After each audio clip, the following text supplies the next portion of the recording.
गीता का मुख्य श्लोक कर्मण्येवाधिकारस्ते मां फलेषु कदाचन।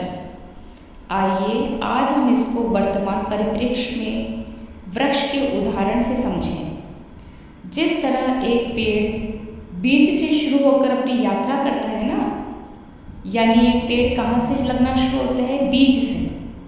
जब हम बीज बोते हैं तो वही जब बीज बोने के बाद तुरंत फल की चिंता नहीं करता है, पहले अपनी जड़ें गहरी बनाता है, तना मजबूत करता है और शाखाएं फैलाता है। यानी उस बीज से जड़ें बनी, तना बना, शाखाएं बनी, फिर बरसों तक धूप हुई, वृक्ष को धूप लगी, वर्षा मिली, आंधी सब सहता गया, फिर धीरे धीरे फूल और अंत में फल आते गए। यह गीता का संदेश है कि फल की चिंता मत करो, अपना कर्म करते रहो।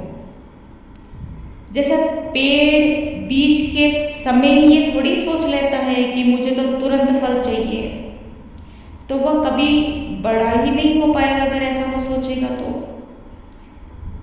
तो आज के जीवन में हम यही नियम है कि यदि विद्यार्थी सिर्फ अच्छे नंबर की चिंता करता रहेगा और पढ़ाई का आनंद ही नहीं लेगा तो वह सफल कैसे होगा? उसको सफल होने के लिए धीरज रखना होगा, उसको पढ़ाई का आनंद लेना होगा। जैसे वृक्ष सब कुछ सहता हुआ एक समय आने पर ही फल देता है। बीज को वृक्ष बनने में समय लगा। जैसे किसान यदि सिर्फ फसल की कमाई सोचे और खेत सींचने में मेहनत ही ना करे तो फसल कैसे मिलेगी? हम सब यदि सिर्फ परिणाम चाहें लेकिन मेहनत ना करें तो सफलता कैसे निश्चित है?